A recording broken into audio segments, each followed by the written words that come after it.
ಶಿವಮೊಗ್ಗದಲ್ಲಿ ರಾಜ್ಯ ಮಟ್ಟದ ಚೆಸ್ ಪಂದ್ಯಾವಳಿಯನ್ನು ಆಯೋಜನೆ ಮಾಡಲಾಗಿದೆ. ಶಿವಮೊಗ್ಗದ ಚಾಣಕ್ಯ ಚೆಸ್ ಸ್ಕೂಲ್ ಮತ್ತು ಜೆಸಿಐ ಶಿವಮೊಗ್ಗ ಪಂದ್ಯಾವಳಿಯ ಮುಂದಾಳತ್ವ ವಹಿಸಿದ್ದು, ಜೂನ್ 27, 28, 29ರಂದು ಪಂದ್ಯಾವಳಿ ಆಯೋಜನೆ ಮಾಡಿದ್ದಾರೆ. 19 ವರ್ಷದ ಒಳಗಿನ ಯುವಕರಿಗೆ ಆಯೋಜನೆ ಮಾಡಲಾಗಿದ್ದು, ಶಿವಮೊಗ್ಗದ ವೀರಶೈವ ಕಲ್ಯಾಣ ಮಂದಿರದಲ್ಲಿ ಸ್ಪರ್ಧೆ ಆಯೋಜನೆ ಮಾಡಲಾಗಿದೆ. ಈ ಕುರಿತು ಇಂದು ಶಿವಮೊಗ್ಗದಲ್ಲಿ ನಡೆದ ಪತ್ರಿಕಾಗೋಷ್ಠಿಯಲ್ಲಿ ಚಾಣಕ್ಯ ಚೆಸ್ ಸ್ಕೂಲ್ನ ಸಂಸ್ಥಾಪಕ ವಿಲ್ಸನ್ ಆಂದ್ರದೆ ಮಾತನಾಡಿ ಮಾಹಿತಿ ನೀಡಿದರು. 19 ವರ್ಷದ ಒಳಗಿನ ಮಕ್ಕಳಿಗೆ ನಾವು ಸ್ಟೇಟ್ ಲೆವೆಲ್ ಕಾಂಪಿಟೇಷನ್ಸ್ಗಳನ್ನು ಇಟ್ಕೊಂಡಿದ್ದೀವಿ. ಇದು ಕ್ಲಾಸಿಕ್ ರೇಟಿಂಗ್ ಟೂರ್ನಮೆಂಟ್ ಆಗಿರ್ತದೆ. 3 ದಿನಗಳ ಕಾಲ ನಡೆಯುವಂಥ ಟೂರ್ನಮೆಂಟು ಶುಕ್ರವಾರ 27ನೇ ತಾರೀಕು ಶುಕ್ರವಾರ ಶುರುವಾಗುತ್ತೆ, 29ರಂದು ಮುಗಿಯುತ್ತೆ. ಸೊ ಒಂದು ದಿನಕ್ಕೆ 3 ಮ್ಯಾಚ್ಗಳಿರ್ತವೆ. ಇದು ಕ್ಲಾಸಿಕ್ ಟೂರ್ನಮೆಂಟ್ ಅಂತ ಕರಿತೀವಿ. ಸೊ ಬರ್ಕೊಂಡು ಆಡೋದು ಕಂಪಲ್ಸರಿ ಇರುತ್ತೆ ಇದರಲ್ಲಿ.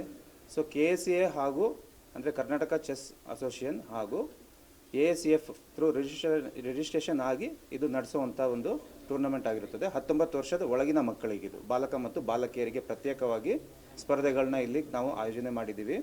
ಸೊ ಇದರಲ್ಲಿ 4 ಮಕ್ಕಳನ್ನ ನಾವು ಸೆಲೆಕ್ಟ್ ಮಾಡಿ ರಾಷ್ಟ್ರ ಮಟ್ಟಕ್ಕೆ ಆಯ್ಕೆ ಮಾಡ್ತೀವಿ. ಹುಡುಗರನ್ನ 4, ಹುಡುಗಿಯರನ್ನ 4 ರಾಷ್ಟ್ರ ಮಟ್ಟಕ್ಕೆ ಆಯ್ಕೆ ಮಾಡ್ತೀವಿ. ಹಾಗೆ ಏಜ್ ಕ್ಯಾಟಗರಿ ಪ್ರೈಸ್ಗಳು ಅಂದರೆ ಈಗ 7 ವರ್ಷದ ಮಕ್ಕಳಿಗೂ ಇದರಲ್ಲಿ ಪ್ರೈಸ್ ಇರುತ್ತೆ, 9 ವರ್ಷದ ಮಕ್ಕಳಿಗೆ ಪ್ರೈಸ್ ಇರುತ್ತೆ 10, ಹಾಗೆ 11 ವರ್ಷದ ಮಕ್ಕಳಿಗೆ, ಹಾಗೆ 13 ವರ್ಷದ ಮಕ್ಕಳಿಗೆ, ಹಾಗೆ 17 ವರ್ಷದ ಮಕ್ಕಳಿಗೂ ಕೂಡ ಪ್ರೈಸಸ್ ಇರುತ್ತೆ. ಹಾಗೆ ನಗದು ಬಹುಮಾನಗಳನ್ನು ಇಟ್ಟಿದ್ದೀವಿ. 72,000 ರೂಪೀಸ್ ನಗದು ಬಹುಮಾನ ಕೂಡ ಇಟ್ಟಿದ್ದೀವಿ ನಾವು. ಸೊ ಗರ್ಲ್ಸಿಗೆ 36,000, ಬಾಯ್ಸಿಗೆ 36,000 ಇಟ್ಟಿದ್ದೀವಿ ನಾವು.